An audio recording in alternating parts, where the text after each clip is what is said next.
We're following several stories out of Washington this morning. Senate Majority Leader Mitch McConnell trying to reach consensus on a new version of Obamacare repeal by tomorrow, hoping for a vote after the July 4th break, but few signs yet that he's picking up the support he needs. House set to vote on two new bills today pushed by President Trump to strengthen immigration laws. Tonight, President Trump will hold his first meeting with South Korea's president at the White House, how to deal with North Korea at the top of their agenda. And there are new developments in the Russia investigation. ABC News has learned that one of President Trump's closest personal aides is now facing questions. Our senior White House correspondent Cecilia Vega here with the details. Good morning, Cecilia.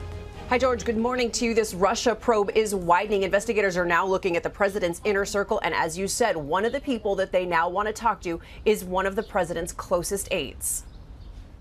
He is President Trump's longtime former bodyguard turned top White House aide.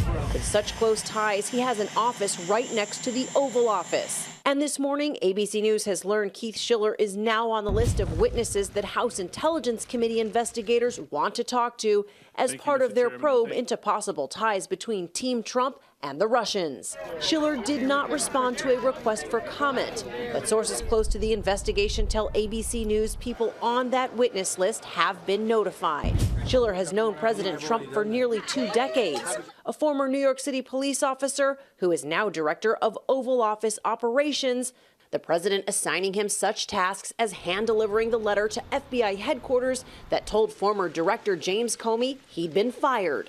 He is rarely heard from publicly, but he is nearly always by the president's side, known for being fiercely protective. During the campaign, Schiller was seen hitting a protester outside Trump Tower. And he was at the center of this now infamous moment. Excuse me, sit down. You weren't called. Sit down. Sit down. I have the right to ask the question. After just a look from his boss, it was Schiller who ushered Univision anchor Jorge Ramos out of that news conference. Don't touch me, sir. Don't touch me, sir.